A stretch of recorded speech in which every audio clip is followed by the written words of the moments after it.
Quiero invitarles esta noche a abrir sus Biblias conmigo al Evangelio según San Mateo, al capítulo 24, y vamos a leer los versículos 37 al 39. Mateo 24 y el versículo 37 hasta el versículo 39. En nuestro tema de ayer estudiamos en cuanto a la destrucción de Sodoma y Gomorra. Y nos dimos cuenta que la destrucción de las ciudades de la llanura representa una destrucción mayor cuando Cristo venga por segunda vez. El tema que vamos a estudiar esta noche es similar al que estudiamos anoche, solo que no vamos a hablar de Sodoma y Gomorra, sino que vamos a hablar del diluvio. Leo empezando el versículo 37. Mas como en los días de Noé, así será la venida del Hijo del Hombre. Esa es tipología. Como fue allá, será en el futuro. Versículo 38. Porque como en los días antes del diluvio, estaban comiendo y bebiendo, casándose y dando en casamiento, hasta el día en que Noé entró en el arca. Y no entendieron hasta que vino el diluvio y se los llevó a todos. Así será también la venida del Hijo del Hombre. Lo que ocurrió en los días de Noé ocurrirá de nuevo hacia el final de la historia. Es lo que se llama tipología. Lo que sucedió en el pasado ocurrirá en el futuro también.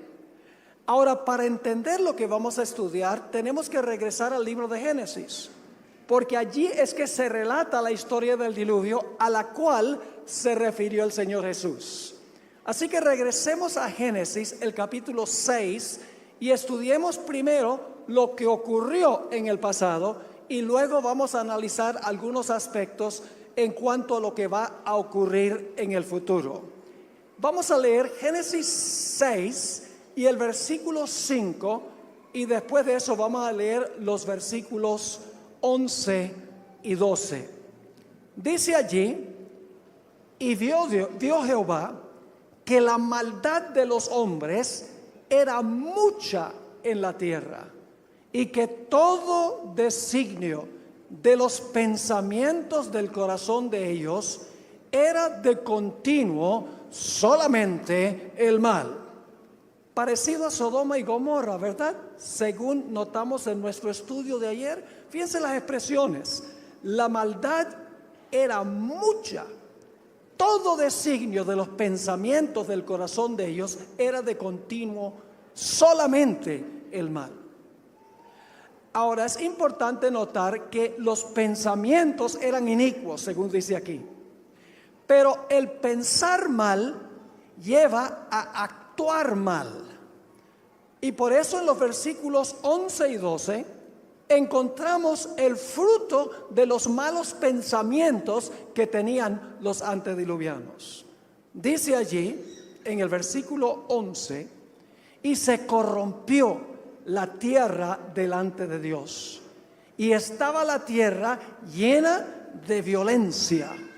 Y miró Dios la tierra, y he aquí que estaba corrompida, porque toda carne había corrompido su camino sobre la tierra. Cuando la Biblia usa la palabra camino, simbólicamente está hablando de conducta, es decir, el diario caminar.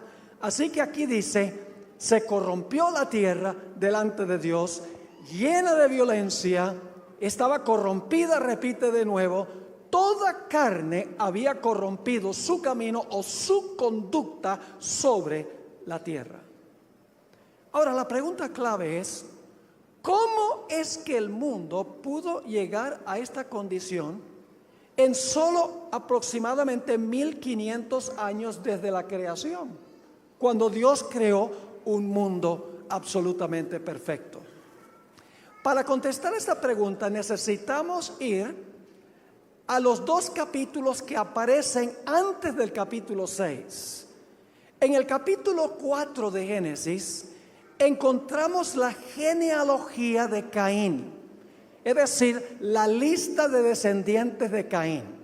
Esos son los impíos, porque Caín era malo, según 1 de Juan 3:12. Luego, en el capítulo 5 de Génesis, tenemos el linaje de Set, que es el linaje de los justos. Es decir, en el capítulo 4, el linaje de los impíos. En el capítulo 5, el linaje de los justos. Y luego tenemos en Génesis 6, 1 y 2, lo que sucedió. Era el plan de Dios que los justos se mantuvieran separados de los injustos. Pero lamentablemente la Biblia dice que los justos empezaron a entremezclarse con los injustos. Noten Génesis 6, 1 y 2. Aconteció que cuando comenzaron los hombres a multiplicarse sobre la faz de la tierra y les nacieron hijas, viendo los hijos de Dios, que son los descendientes de Set, el linaje de los justos, viendo los hijos de Dios que las hijas de los hombres, 3 mujeres inicuas se mencionan en el linaje de Caín, dice, vieron los hijos de Dios que las hijas de los hombres eran hermosas y tomaron para sí mujeres, escogiendo entre todas. La razón por la cual el mundo llegó a la condición en la cual estaba, donde había muy pocos justos, es porque los fieles de Dios se casaron y se relacionaron con las mujeres infieles del linaje de Caín. Por eso el apóstol Pablo dijo, no os unáis en yugo desigual con los incrédulos, porque últimamente lo que sucede no es que los incrédulos se vuelven crédulos, sino que los crédulos se vuelven incrédulos. Pero gracias a Dios había un remanente fiel en ese mundo. En contraste con los pecadores, Dios tenía un remanente. El remanente era muy pequeño, solamente 8 fieles, y todos eran miembros de la misma familia. No cabe duda que cuando vino el diluvio había millones de personas en el planeta Tierra, porque habían pasado 1656 años desde la creación, en un mundo a donde no había prácticamente enfermedad, en un mundo donde no había escasez de recursos naturales, en un mundo donde los hombres vivían hasta tener casi 1000 años. ¿Cuántos hijos puede tener un hombre de 1000 años? Bueno, 969 fue el que más vivió. Estoy redondeando el número. Te dicen, bueno, los hombres no tienen hijos, pero sí cooperan, ¿verdad que sí? Ahora, si los hombres vivían esa cantidad de tiempo, indudablemente las mujeres también eran muy longevas. Es decir, que en ese mundo no cabe duda que había millones de personas. Y sin embargo, la Biblia nos dice que solamente había 8 fieles. Y más específicamente dice que Dios halló a uno justo. A veces pensamos que las mayorías están con Dios. Decimos, oh, las iglesias grandes están. Dios está con las iglesias grandes, con la mucha gente. Pero si ustedes miran la historia de la Biblia, el remanente pequeño siempre ha estado del lado de Dios, no la mayoría. La mayoría generalmente está equivocada. Vamos a leer en cuanto a ese remanente fiel en Génesis 6, 9, y luego vamos a leer el capítulo 7 y el versículo 1. Génesis 6, 9 nos dice lo siguiente: estas son las generaciones de Noé. Noé, varón ¿qué? Justo. Era ¿qué más? Perfecto en sus generaciones. Con Dios caminó Noé. Y el capítulo 7 y el versículo 1 básicamente dice lo mismo. Dijo luego Jehová a Noé: entra tú y toda tu casa en el arca, porque a ti he visto que justo delante de mí en esta generación. Así que el relato bíblico nos dice que había uno justo. Y como la cabeza de la familia representaba a toda la familia, Noé y su familia estaban entre los justos. Así que por causa de la maldad de esa sociedad, donde habían disminuido los fieles hasta un pequeño remanente, Dios decidió que había llegado el momento de limpiar la tierra del pecado y de los pecadores. Pero antes que Dios destruyera el mundo y a los pecadores, Dios dio un periodo de oportunidad o de gracia. Génesis 6 y el versículo 3 nos dicen cuánto tiempo duró ese periodo que Dios estableció de oportunidad para salvarse. Dice allí en Génesis 6, 3, y dijo Jehová: no contenderá mi espíritu con el hombre para siempre. Es decir, la paciencia de Dios tiene límite. La misericordia de Dios tiene límite. Lo vemos en esta historia del diluvio. Porque dice, no contenderá mi espíritu con el hombre para siempre. Porque ciertamente él es carne. Mas serán sus días, ¿cuánto? 120 años. Así que Dios dijo, le voy a dar a esta civilización 120 años de misericordia y de gracia para que se arrepientan y cambien sus caminos. Pero ¿cómo sabría esa gente que Dios le iba a dar ese periodo si no había quien predicara ese mensaje? Así que Dios levantó a este hombre fiel, a Noé, para que predicara el mensaje a esa sociedad antediluviana. Ahora, en Génesis no dice que Noé predicó, pero vamos al Nuevo Testamento y allí sí dice que Dios llamó a Noé para predicar y amonestar al mundo. Segunda de Pedro, el capítulo 2 y el versículo 5, Segunda de Pedro 2 y el versículo 5 nos dice que Dios llamó a Noé para advertirle al mundo que Dios les daba 120 años de misericordia. Dice allí en 2 de Pedro 2:5, y si no perdonó al mundo antiguo, sino que guardó a Noé. ¿Y qué fue Noé? Pregonero. ¿Qué es un pregonero? Es un predicador, ¿verdad? Pregonero ¿de qué? De justicia, con otras 7 personas, trayendo el diluvio sobre el mundo de los impíos. Ahora, el mensaje también iba acompañado del poder del Espíritu Santo. Es decir, el mensaje de Noé no solamente fue un mensaje de él, el Espíritu Santo acompañó su mensaje. Y usted dice, ¿dónde dice eso? Volviendo otra vez a Génesis 6 y el versículo 3, Génesis 6 y el versículo 3, y dijo Jehová, no contenderá mi ¿qué? Mi espíritu con el hombre para siempre, porque ciertamente él es carne, mas serán sus días 120 años. Así que mientras Noé predicaba, el Espíritu Santo estaba impresionando los corazones de la gente que vivía en esa sociedad para que se arrepintieran y cambiaran sus caminos. El mensaje de Noé tuvo poder porque iba acompañado del poder del Espíritu Santo. Pero Noé no solamente predicó.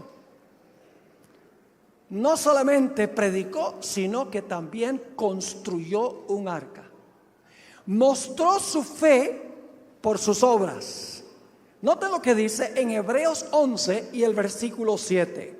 Hebreos 11 y el versículo 7. Noé demostró que él tenía fe en lo que Dios le dijo, que iba a haber un diluvio, porque él implementó, fue a buscar los serruchos, fue a buscar los clavos para cortar la madera y construir el arca. Dice allí en Hebreos 11 y el versículo 7, por la fe Noé, cuando fue advertido por Dios acerca de las cosas que aún no se veían, con temor, ¿qué hizo? Preparó el arca en que su casa se salvase, y por esa ¿qué? Por esa fe condenó al mundo y fue hecho heredero de la justicia que viene por la fe. ¿Qué clase de fe tenía Noé? Una fe que una fe que obra. Si Noé hubiera dicho, viene un diluvio, el mundo se va a llenar de agua. Y la gente dice, ¿qué vamos a hacer? Y él dice, Dios proveerá. La gente como que no le hubiera creído mucho. Pero a pesar de que nunca había llovido, Noé predicó que iba a venir un diluvio y que iba a inundar toda la tierra. Ahora, permítame decirles algo en cuanto al mundo antes del diluvio. Nunca había llovido. En la creación, según Génesis 1:2, el planeta Tierra estaba completamente cubierto de agua antes de la creación. En Génesis 1:7 nos dice que Dios, el segundo día de la creación, tomó parte del agua que cubría el planeta y la colocó arriba para que la tierra fuera como un invernadero, y tomó parte del agua y la colocó debajo de la tierra. Se conoce como las ventanas del cielo y las fuentes del gran abismo. Ahora, ¿por qué colocó Dios esa capa de agua o de vapor encima de la tierra? Para que hubiese un clima uniforme. ¿Por qué colocó el agua debajo de la tierra? Para tener un sistema de riego automático. En Génesis, el capítulo 2 y el versículo 5 y 6 dice que a ciertas horas del día subía un vapor de la tierra que regaba la tierra. Es decir, la tierra no era regada por lluvia, la tierra era regada por un sistema de riego automático. En el diluvio, Dios no tuvo que inventar agua. Dios no tuvo que crear agua en el diluvio. Lo único que tuvo que hacer Dios es hacer caer el agua que estaba arriba y traer hacia arriba el agua que estaba abajo para inundar el planeta como había sido antes de la semana de la creación. Así que ustedes pueden imaginarse Noé. La gente pensaba que estaba loco, diciéndole a la gente, oigan, el mundo va a ser destruido por un diluvio. Y la gente dice, esa palabra no está en nuestro vocabulario. Esa palabra no está en el diccionario. ¿Qué significa? Significa que Dios va a llenar el mundo de agua como estaba antes de la creación. Dicen ellos, qué ridículo. Si nunca ha llovido. La forma en que se riega la tierra es que sube un vapor de la tierra. Noé, tú estás loco. Lo que estaba diciendo Noé era anticientífico, antirracional, antihistórico. Y sin embargo Noé mostró su fe. No solo predicó que venía un diluvio, sino que construyó un arca en tierra seca, porque demostró que creía que venía un diluvio como Dios había dicho. Así que Noé predicó por 120 años. Llegó hacia el final de los 20 años. Y Dios hizo un gran milagro cuando Noé terminó de construir el arca. En Génesis 7 y el versículo 15 y 16, Génesis 7 y el versículo 15 y 16, nos dice que Dios le mandó a los animales que vinieran de dos en dos a Noé, quien estaba en el arca.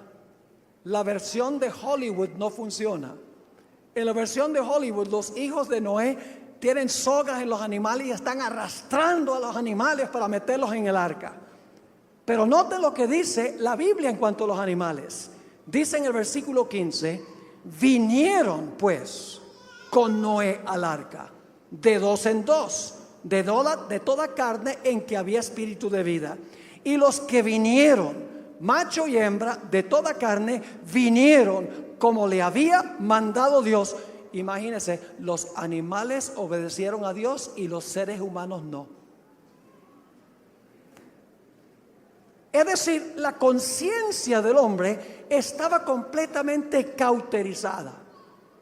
Así que una vez que entraron todos los animales en el arca, Noé se paró en la puerta del arca e hizo un último llamado a esa civilización.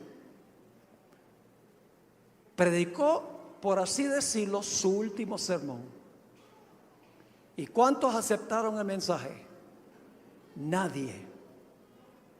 Y por lo tanto ahora Noé y su familia entraron al arca y vamos a ver en un momento que se cerró la puerta. Cuando se cerró la puerta, el Espíritu Santo dejó de contender con los corazones de los seres humanos. Vamos a leer en cuanto al cierre de la puerta. Noé no cerró la puerta. ¿Quién cerró la puerta? Dios cerró la puerta. Dice allí en Génesis 7:16, y los que vinieron, macho y hembra, de toda carne vinieron, como le habían mandado Dios. Y luego, ¿qué dice? Y Jehová le cerró la puerta. Cuando esa puerta se cerró, todos los casos estaban decididos para vida o para muerte. Los que estaban dentro del arca estaban salvos, los que estaban fuera del arca estaban perdidos. No había forma de cambiar de lado. El destino de cada uno estaba ya fijo. Y sin embargo, algo muy interesante. Noé predicó 120 años. Imagínense una campaña evangelística de estas que dura 120 años. Si Noé hubiera trabajado con una institución hoy en día como evangelista, ya lo hubieran votado. Porque predicó 120 años y el fruto fueron 7 personas y todas eran miembros de su propia familia. Es decir, la vasta mayoría, millones y millones, rechazaron el mensaje. Y dentro del arca había solamente un pequeño remanente fiel. Así que se cerró la puerta. Y enseguida comenzó a llover. No comenzó a llover enseguida. Noten Génesis 7 y el versículo 10. Génesis 7 y el versículo 10. Aquí está hablando Dios a Noé y dice: porque pasados aún 7 días, yo haré llover sobre la tierra 40 días y 40 noches, y raeré de sobre la tierra, la faz de la tierra, a todo ser viviente que hice. Y luego dice: y sucedió que al 7º día las aguas del diluvio vinieron sobre la tierra. Ahora tenemos que hacernos una pregunta. ¿Por qué es que después que se cerró la puerta, Dios permitió que pasaran 7 días, Noé y su familia en el arca y los impíos vivos afuera del arca? La respuesta es muy sencilla. ¿Creen ustedes que la fe y la confianza de Noé y su familia en la palabra de Dios fue severamente probada durante esos 7 días? Imagínense, pasa un día, cielo azul. 2 días, cielo azul. 3er día, 4º día, 5º día, 6º día. Cada día que pasa, la fe de Noé y su familia en la palabra de Dios es severamente probada. ¿Cómo creen ustedes que se portaron los que estaban fuera del arca por cada día que pasó? Cada día más altaneros, cada día más violentos. Es decir, la fe de los de adentro fue probada cuando se cerró la puerta, y los impíos se volvieron cada vez más altaneros durante esos 7 días. ¿Saben por qué es que Dios permitió que pasaran 7 días? Porque Él quería enseñar que como en los días de Noé, así será la venida del Hijo del Hombre. Vamos a ir a eso en unos momentos. Pero recuerden que la razón por la cual Dios permitió que pasaran 7 días era para probar la fe y la confianza de Noé y su familia en la palabra de Dios, y al mismo tiempo para permitir que los impíos tuvieran su día de victoria. Y luego, después de los 7 días, vino el agua. Vamos a leer Génesis 7 y el versículo 11. Génesis 7, 11. Ahora el agua que Dios colocó arriba y el agua que colocó abajo, ahora va a traer el agua hacia arriba y el agua hacia abajo y va a llenar el planeta como estaba originalmente. Dice allí, el año 600 de la vida de Noé, en el mes segundo, a los 17 días del mes, aquel día fueron rotas todas las fuentes del grande abismo y las cataratas de los cielos fueron abiertas y hubo lluvia sobre la tierra 40 días y 40 noches. Y en el versículo 23 nos dice, así fue destruido todo ser que vivía sobre la faz de la tierra, desde el hombre hasta la bestia, los reptiles y las aves del cielo, y fueron raídos de la tierra, y quedó solamente Noé y los que con él estaban en el arca. Es muy difícil para nosotros imaginarnos cómo habrá sido cuando se rompieron las fuentes del abismo y las cataratas de los cielos. Hubo un desastre en el año 2011 que nos da una pequeña ilustración en miniatura cómo habrá sido globalmente. ¿Recuerdan ustedes el terremoto y el tsunami que hubo en Minato, Japón, en el año 2011? Recuerdo las imágenes por televisión, cómo la inmensa ola de agua del mar pasó por encima del muro de retención y se llevó todo lo que estaba por delante: carros, barcos, casas, personas y aún la planta nuclear que estaba en la orilla. Todo parecía ser una película para mí de Hollywood, parecía irreal. Pero esa calamidad no se compara nada con la calamidad del diluvio, porque el diluvio fue global. El diluvio fue un evento catastrófico, cataclísmico. ¿Saben ustedes que en el Antiguo Testamento hay 9 palabras que se traducen diluvio? En el Nuevo Testamento hay 3 palabras que se traducen diluvio, palabras distintas. Pero cuando se trata del diluvio en los días de Noé, se usa una palabra exclusivamente para ese diluvio en el Antiguo Testamento, la palabra Mabul, es decir, está en una categoría especial. Y en el Nuevo Testamento también se usa una palabra griega solo para el diluvio en los días de Noé, y es la palabra cataclismos, de donde viene nuestra palabra cataclismo. En un clásico libro sobre la historia de bíblica en los tiempos tempranos de la historia de este mundo, Patriarcas y Profetas, se describe así cómo fue el diluvio. El agua se veía caer de las nubes cual enormes cataratas. Yo no sé si ustedes han estado alguna vez en las cataratas de Iguazú. Eso hace un estruendo.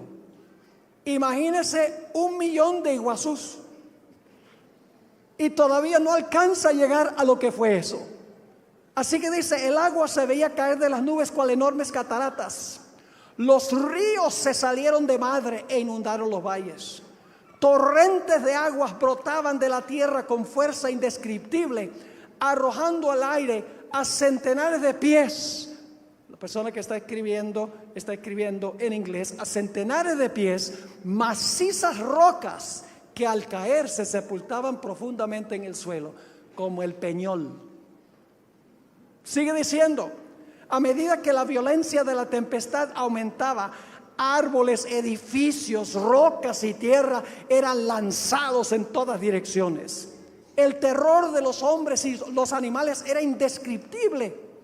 Por encima del rugido de la tempestad podían escucharse los lamentos de un pueblo que había despreciado la autoridad de Dios. La gente se pregunta, ¿qué sucedió con Satanás en el diluvio? ¿Dónde estaba Satanás en el diluvio? Bueno, ¿qué hizo el diluvio? Volvió a la tierra a la condición en la cual se encontraba antes de la creación, ¿verdad? Yo pregunto, en la segunda venida, ¿el mundo va a regresar a la condición en la cual se encontraba antes de la creación? Jeremías escribió, miré la tierra y he aquí que estaba asolada y vacía, y los cielos y no había en ellos luz. Yo pregunto, ¿el planeta estaba en tinieblas originalmente antes de la creación? Sí. ¿Estaba desordenada y vacía? Sí. Ahora, si lo mismo va a suceder al final de la historia, si la tierra va a ser asolada y vacía, ¿qué va a pasar con Satanás según el libro de Apocalipsis durante ese tiempo? Pueden leer en Apocalipsis 20 donde dice que va a quedar encadenado a este planeta. Lo cual significa que durante el diluvio Satanás fue obligado a permanecer aquí en este planeta. Imagínense cómo habrá sido eso para él. Ahora necesitamos ir al Nuevo Testamento. Vamos a Mateo, el capítulo 24, y vamos a leer otra vez los versículos 37 al 39. Y ahora vamos a recalcar un par de puntos que no presentamos al comienzo del tema cuando leímos estos versículos. Mateo 24, 37 al 39. Y quiero que se enfoquen especialmente en una palabrita que se usa dos veces. La palabra hasta. Una palabra temporal, crucial. Dice, mas como en los días de Noé, así será la venida del Hijo del Hombre. ¿Nos es útil estudiar la historia del diluvio? ¿Es útil? ¿Podemos saber lo que va a pasar habiendo sabido lo que sucedió? Sí, Jesús lo dijo. Mas como en los días de Noé, así será la venida del Hijo del Hombre. Porque como en los días antes del diluvio, importante, estaban comiendo y bebiendo, casándose y dando en casamiento, es decir, estaban llevando adelante su vida rutinaria, como todos los días, hasta el día en que Noé entró en el arca. Ahí está el primer hasta. El primer hasta marca cuál punto de tiempo. Cuando Noé y su familia, ¿qué cosa? Entraron al arca y se cerró ¿qué? Y se cerró la puerta. Pero ahora sigamos leyendo. Dice, y no entendieron. ¿Quiénes no entendieron? ¿Quiénes no entendieron? Los que estaban fuera del arca.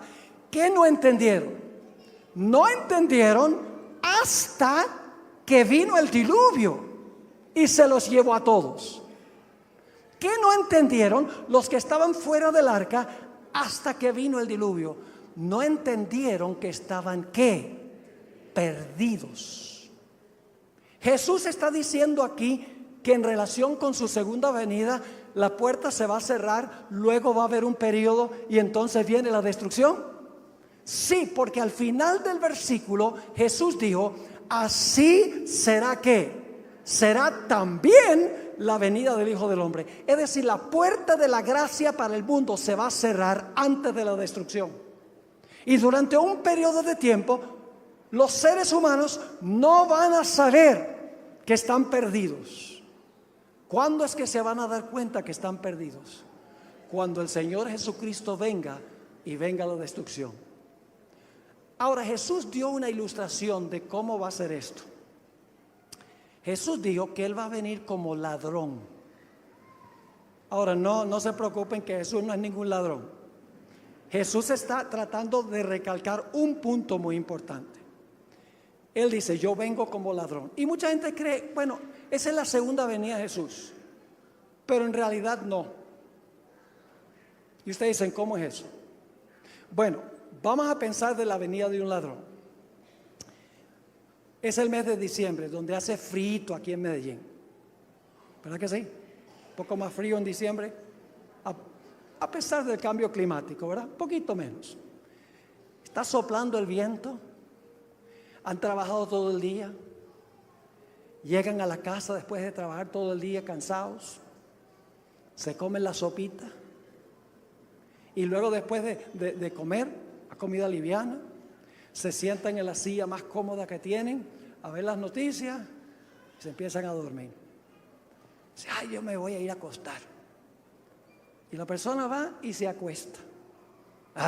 Debajo de las cobijas, calienticos. Y cuando está debajo de las cobijas, se me olvidó trancar la puerta.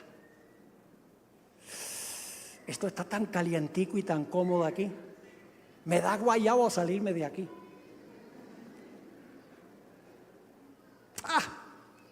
Yo llevo viviendo 25 años en esta casa y nunca ha venido el ladrón. Y la persona se queda en la cama y esa noche llega el ladrón. A medianoche. ¿Y la gente en la casa qué está haciendo? Todos están durmiendo. Y el ladrón entra a la casa, se roba el televisor, el iPad, la computadora, el dinero, todo lo que consigue y se va. Los que están en la casa entendieron que llegó el ladrón. No entendieron que llegó el ladrón. ¿Por qué? Porque estaban dormidos. Por eso Jesús dijo, velad. Porque no saben cuándo la puerta se va a cerrar.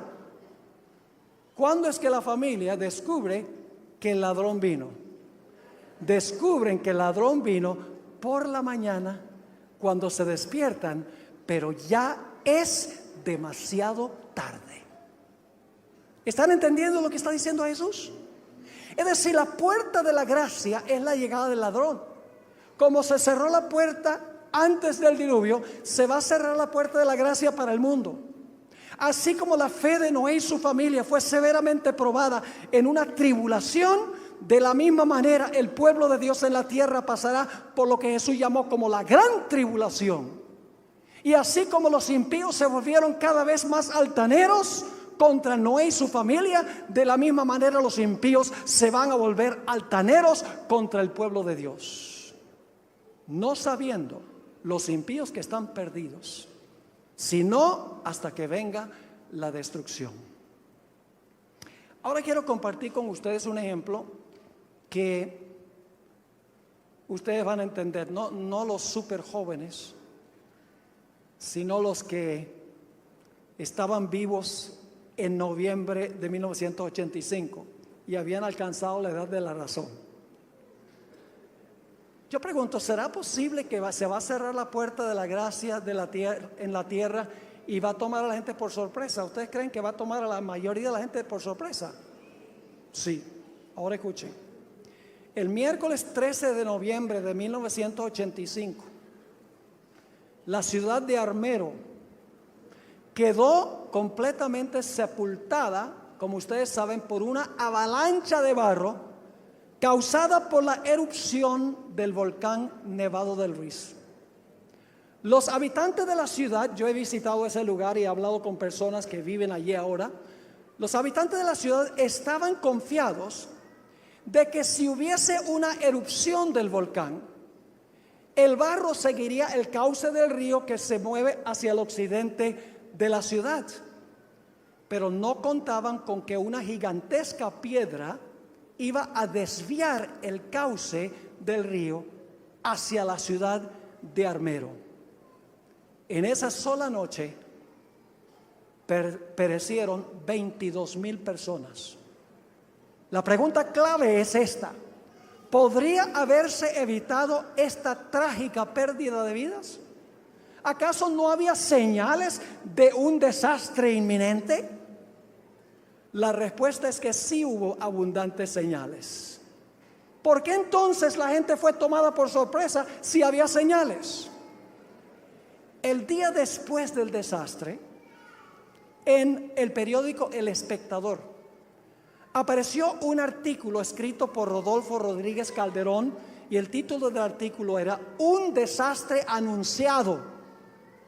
El artículo demuestra claramente que todos los habitantes de Armero podrían haber salvado sus vidas si tan solo hubieran prestado atención a las señales de un desastre anunciado. El problema es que la gente escogió ignorar las señales y las advertencias. ¿Cuáles eran las señales? Les comparto lo que decía este artículo el día después del desastre. 11 meses antes del desastre, la montaña había comenzado a echar humo. Debido al calor intenso, la capa suave de nieve que cubría la cima de la montaña se convirtió en una sólida masa de hielo. El nivel del agua de los ríos y las quebradas aumentó marcadamente debido a la cantidad de nieve que se estaba derritiendo. La fumarola de ceniza, que el primer día alcanzó 50 metros, luego aumentó 2 días después a 300 metros, el día antes del desastre había subido a una altura de 5.500 metros. El 11 de septiembre la tierra comenzó a temblar en una intensidad de 3 en la escala de Mercalli. En ciertas ocasiones los que sobrevivieron dijeron que podían escuchar el rugido de la montaña. Las autoridades tuvieron que cerrar las carreteras porque habían deslices de barro que no permitían transitarlas. Los que sobrevivieron afirmaron que no era posible mantener las casas y los muebles limpios. Estaban todo el tiempo llenos de arcilla. La gente podía sentir el olor de azufre en el aire. La noche del desastre hubo una lluvia torrencial con un viento de la intensidad de un huracán. Todo lo que yo estoy compartiendo con ustedes no solamente está en el artículo, sino que yo he tenido una entrevista con el pastor Rueda, quien era pastor allí y perdió a toda su familia porque él había ido a predicar a otra parte. Varios testigos que sobrevivieron dijeron que había una oscuridad casi sobrenatural. Yo pregunto, ¿había señales de que venía un desastre? Sí, pero la gente escogió ignorar las señales. Y la pregunta es, ¿por qué escogieron ignorar las señales? Por la misma razón que la gente antes del diluvio escogió ignorar el mensaje de Noé. Decidieron escuchar las voces de los expertos que decían que no podía suceder. En el mismo artículo que yo les mencioné del Espectador, a las 7 de la noche, y no voy a mencionar los nombres, tengo los nombres de todos los personajes, pero no lo voy a mencionar, el sacerdote de la ciudad anunció por radio: no hay razón para tener pánico, por favor conserven la calma. La defensa civil en un mensaje oficial por radio afirmó: no hay razón para preocuparse. El obispo del pueblo le advirtió al pueblo que tuviera cuidado con los fanáticos que querían dejar la impresión de que había un desastre inminente. El alcalde de la ciudad dijo: no se preocupen. Después del desastre, el gobernador del departamento del Tolima afirmó: el desastre no se podría haber predicho de antemano. El científico colombiano Jaime Villegas Velázquez dijo: este volcán nunca estallará, nada va a pasar, tengan cuidado con las especulaciones y las exageraciones. El secretario de Minas dijo: nada pasará. Aún el geólogo norteamericano Daryl Hurd había dicho: es muy improbable que la ciudad pueda ser sepultada por rocas, lava o barro. El Comité Regional de Emergencias esa misma noche impartió el siguiente mensaje: no esperen que las ventanas se quiebren, no esperen oscuridad ni lava corriendo cuesta abajo, no esperen una gran cantidad de ceniza, entre otras cosas. En vez de prestar atención al mensaje de las señales, decidieron hacerle caso al mensaje de los tales llamados expertos. Los habitantes de Armero no sabían que la puerta de la gracia para ellos se había cerrado. El barro se llevó prácticamente a todos, y como en el diluvio, quedaron pocos. El Señor Jesucristo nos advirtió de que nosotros debemos aprender lecciones de experiencias como estas. En Marcos 13, 33 al 37, el Señor Jesucristo dijo lo siguiente, y hay una palabrita muy importante que se repite varias veces. Jesús dijo: pero de aquel día y de la hora nadie sabe, ni aun los ángeles que están en el cielo, ni el Hijo, sino el Padre. Mirad, ¿qué más? Velad, ¿qué más? Y orad, porque no sabéis cuándo será el tiempo. Es como el hombre que, yéndose lejos, dejó su casa y dio autoridad a sus siervos y a cada uno su obra, y al portero mandó que ¿qué? Que velase, es decir, significa estar despiertos. Luego Jesús dijo, versículo 35, velad, pues, porque no sabéis cuándo Él vendrá el Señor de la casa, si al anochecer, o a la medianoche, o al canto del gallo, o a la mañana, para que cuando venga de repente no os halle durmiendo. Y lo que a vosotros digo, a todos lo digo, ¿qué cosa? Velad. Eso significa prestar atención a las señales que están ocurriendo. La gente secular dice, esa idea de que el Señor Jesucristo va a venir en una nube en el cielo, eso es un mito. ¿Quién va a creer eso? Eso nunca ha pasado. Es anticientífico. Nunca ha sucedido en la historia. Es ilógico, es irrazonable. Y mucha gente, tal vez la mayoría de la gente en el mundo, se come el cuento y dice, de verdad que eso parece un cuento de hadas. Lo mismo decían en los días de Noé. Ahora ya para terminar, mis queridos hermanos y amigos, nadie sabe cuándo se va a cerrar la puerta de la gracia para el mundo. Pero yo quiero decirles que hay dos puertas de la gracia que se cierran. Una puerta que se cierra es aquella de la cual hemos hablado, cuando se va a cerrar la puerta de la oportunidad para todo el mundo.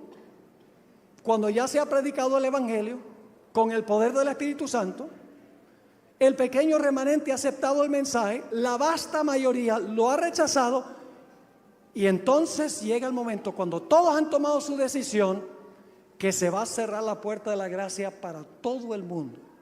Y los salvos estarán salvos y los perdidos estarán perdidos.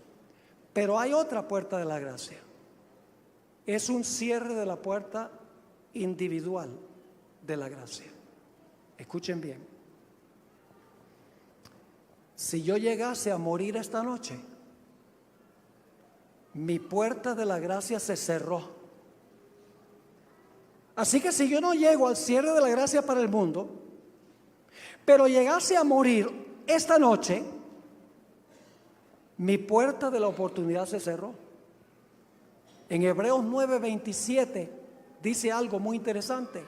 Hebreos 9 y el versículo 27 dice, y de la manera que está establecido para los hombres, que mueran ¿qué? Que mueran una sola vez, y después de esto ¿qué cosa? El juicio. Todo ser humano, con la excepción de los que estarán vivos cuando Jesús venga, van a morir. Y después de su muerte viene el juicio de su caso. Después de la muerte no hay oportunidad de cambiar de lado. La puerta individual de la gracia en ese momento se cerró. Pensamiento solemne, que si no llegamos al cierre de la gracia para el mundo, pero si llegamos al cierre de la gracia individual, sucederá exactamente lo mismo. Pero yo quiero decirles, gracias a Dios, que Dios nos ha dado un camino de escape, que si nosotros llegásemos a morir, podemos estar absolutamente seguros. Y ustedes dicen, ¿cuál es ese? Vamos a 1 de Tesalonicenses 4, 15 al 17. 1 de Tesalonicenses 4, 15 al 17. Va a haber dos clases de personas que murieron. Están los muertos que murieron fuera de Cristo y los muertos que murieron en Cristo. Los que mueren fuera de Cristo son como los que vivieron antes del diluvio y estaban fuera del arca. Fíjense lo que dice aquí en cuanto a la segunda venida. Por lo cual os decimos esto en palabra del Señor, que nosotros que vivimos, que habremos quedado hasta la venida del Señor, no precederemos a los que durmieron. Es decir, los que están vivos no van a ir al cielo antes que los que murieron en Cristo. Versículo 16. Porque el Señor mismo, ¿quién es el Señor mismo? Jesús, muy bien. Porque el Señor mismo, con voz de mando, con voz de arcángel y con trompeta de Dios, descenderá ¿de dónde? Del cielo. Y ahora escuchen esto. Y los muertos en Cristo resucitarán primero. ¿Los que mueren en Cristo tienen razón de temer? No. ¿Saben? Yo viajo mucho por avión. Estoy por cumplir ahora casi 7 millones de kilómetros desde el año 1991 en una sola empresa aérea. Y la gente me pregunta, dice, pastor, ¿usted no tiene miedo de montarse en un avión? Y yo le digo, no, ¿por qué? Porque se puede caer el avión. Le digo, sí, ¿cuál es el problema? Se muere. Le digo, sí, ¿cuál es el problema? ¿No tiene miedo de morir? No, porque estoy en Cristo. Y los muertos en Cristo resucitarán primero. La clave entonces es estar en Cristo. Y si morimos, nuestro caso está seguro. Ahora la pregunta clave es, ¿cómo podemos nosotros estar en Cristo? ¿En qué momento es que llegamos a estar en Cristo? Gálatas 3, 26 y 27. Gálatas 3, 26 y 27. Aquí nos dice en qué momento oficialmente nosotros llegamos a estar en Cristo. Dice lo siguiente: pues todos sois hijos de Dios por la fe en Cristo Jesús. Porque todos los que habéis sido ¿qué? Bautizados en Cristo, de Cristo estáis revestidos. ¿Cuándo es que Cristo me cubre con el manto de su justicia para que yo esté en Él? En el momento del bautismo. Y ustedes dicen, ¿por qué en ese momento? Les voy a repetir algo que dije en una presentación anterior. El bautismo bíblico es un bautismo de adultos, o por lo menos de personas que han alcanzado la edad de la razón, porque la Biblia dice que es necesario arrepentirse y bautizarse. Es necesario confesar los pecados y luego bautizarse. Además de eso, el bautismo en la Biblia es un bautismo siempre por inmersión. Es decir, la persona es sumergida debajo del agua. Y algunos dirán, pero pastor, ¿qué importancia tiene que una persona sea bautizada por aspersión o por infusión o por inmersión? Al fin y al cabo, lo importante es que la persona es sincera. Señor Jesucristo, cuando colgó en la cruz, dijo, consumado es, y dejó de respirar. ¿Qué hizo Jesús mientras estaba en el sepulcro? No respiró. ¿Qué fue lo primero que hizo cuando salió del sepulcro? Respiró de nuevo.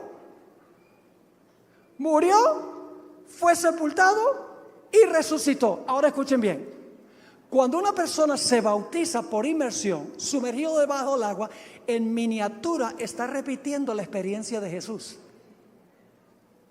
Porque antes de que el pastor ponga al candidato debajo del agua, él dice, yo te bautizo en el nombre del Padre, el Hijo y el Espíritu Santo, que es lo último que hace el candidato antes que el pastor sumerja a esa persona. Deja de respirar. ¿Y qué hace mientras está debajo del agua? No respira. ¿Y qué es lo primero que hace cuando sale? Respira de nuevo. Está incorporándose en Jesús. En miniatura está siendo incluido en Cristo Jesús. Y si esa persona llegase a morir, está en Cristo y no tiene nada que temer. Y eso se aplica también a los que estarán vivos cuando Jesús venga. Ahora, yo sé que hay muchas personas aquí que no han pasado por esta gloriosa experiencia, la experiencia del bautismo. Y a veces yo digo, ¿por qué razón hay que rogarle a la gente que tome su decisión de bautizarse? Si es el más grande privilegio que uno puede tener, ser sepultado con Cristo, incluido con Cristo, estar en Cristo. ¿Qué cosa más importante puede haber que esa? Por eso cuando Pedro predicó su sermón el día del Pentecostés, Ni siquiera tuvo que hacer un llamado, porque la Biblia dice que 3,000 individuos vinieron y dijeron: bueno, Pedro, ¿qué tenemos que hacer? Y Pedro les dijo: arrepiéntanse y bautícese cada uno de ustedes en el nombre de Jesús para perdón de los pecados, y recibiréis el Espíritu Santo. Imagínense qué bendiciones: perdón de los pecados y además de eso recibir el Espíritu Santo en la vida para vivir una vida semejante a la de Jesús. Ahora yo pregunto en esta noche, yo sé que muchos aquí se están preparando para bautizarse, y quiero invitarles que ustedes también se coloquen de pie si han tomado la decisión. ¿Cuántos de los que están aquí esta noche que todavía no han sido bautizados o se han extraviado del Señor y dicen: yo necesito renovar mis votos con Jesús? ¿Cuántos quieren decir: yo quiero pasar por esa gloriosa experiencia del bautismo? ¿Quieren levantar la mano? Por favor, pónganse de pie, yo voy a orar por ustedes. Mejor dicho, vengan aquí adelante. Los que están parándose, vengan aquí adelante, yo voy a orar por ustedes. Yo voy a orar por todos los que están respondiendo a este llamado. No deje pasar esta oportunidad. ¡Qué gloriosa oportunidad es esta! El Espíritu Santo te está llamando en esta noche. Gloria a Dios. Acérquense aquí porque queremos que todos estén aquí cerquita en la plataforma. Tenemos también personas que están en el auditorio. Quiero invitar a los que están en el auditorio que por favor, si pueden movilizarse acá y unirse a este grupo, sería maravilloso. Y tenemos también personas en la cancha. No sé si pueden venir rápidamente también los que están en la cancha. Les invitamos a que se unan a este grupo que tenemos aquí en la plataforma. Por favor, vengan. Los niños que han alcanzado la edad de entender lo que significa entregarse a Jesús también pueden venir. Los jóvenes pueden venir. Los de la tercera edad pueden venir. La puerta está abierta para todos los seres humanos, todos los que no han pasado por esta gloriosa experiencia. La Biblia dice: hoy es el día de la salvación. Si hoy oyeres su voz, no endurezcáis vuestro corazón. ¿Saben ustedes que hay dos poderes aquí en esta noche? Está el poder de Jesús y del Espíritu Santo diciéndote en el oído: responde al llamado, escoge estar en Cristo. Y por el otro lado hay un poder que está diciendo: no, es demasiado difícil, no vas a poder vivir la vida cristiana. ¿Qué van a decir tus amigos? ¿Qué va a decir tu familia? No hagan caso a nada de eso. Sencillamente oigan la voz de Cristo Jesús. ¿Hay alguien más aquí en esta noche que quiere decirle al Señor Jesús: sí, pastor, yo también a esta noche estoy tomando mi decisión, quiero estar en Cristo, que si llegase a morir puedo tener la certeza de una gloriosa resurrección en aquel día cuando Jesús regrese? Damos gloria a Dios por este lindo grupo. Gloria al Señor. El Espíritu Santo ha obrado. Quiero felicitarlos por tomar la mejor decisión de su vida. No hay decisión más importante que esta, porque es una decisión de vida eterna. No para vivir en este mundo, sino para vivir en un mundo mejor. Gloria a Dios. Vamos a esperar unos instantes para ver si alguna de las personas que están en el auditorio y las personas que están en la cancha tienen la oportunidad de venir y unirse a este grupo. Si alguien más aquí en este auditorio, en este templo, quiere venir y unirse a este grupo, este es el momento de hacerlo. No dejen pasar esta oportunidad. Escuchemos las notas del piano y meditemos, inclinemos nuestros rostros, cerremos nuestros ojos y pidámosle, hermanos y hermanas, que aquellas personas que deben responder a este llamado lo hagan esta noche. Oremos fervientemente para que el Espíritu Santo toque los corazones de cada persona que necesitan decidir esta noche. Que el Espíritu Santo gane la lucha en sus corazones.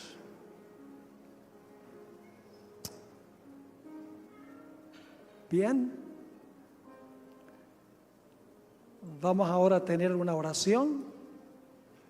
Si durante la oración hay otros aquí que quieren también responder al llamado, aún durante la oración, vengan y únanse a este grupo Demuéstrenle a Jesús que ustedes están decidiendo esta noche que van a incorporarse en Él y van a ser hijos e hijas de Dios.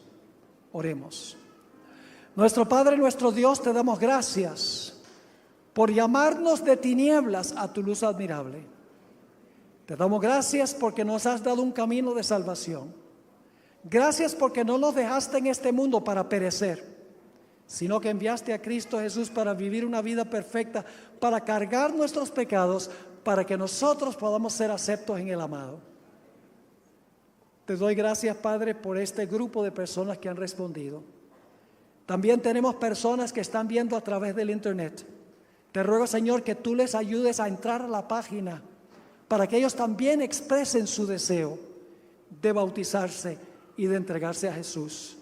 Bendice a aquellas personas que están en el auditorio, las personas que están en la cancha, que tal vez no tuvieron tiempo de venir acá. Te pido que tú bendigas a cada persona que ha respondido a este llamado y que no permitas que Satanás desanime a ninguna de estas almas preciosas.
También te ruego, Señor, por aquellas personas en nuestro medio que sienten el deseo de tomar esta decisión, pero alguien o algo está estorbando. Te ruego, Señor, que antes de terminar estas conferencias, tú les des la valentía de decir: yo también sello mi pacto con Cristo Jesús. Gracias, Padre, por habernos acompañado. Te damos gracias por escuchar esta oración, porque te lo imploramos en el precioso nombre de nuestro querido y amante Jesús. Amén.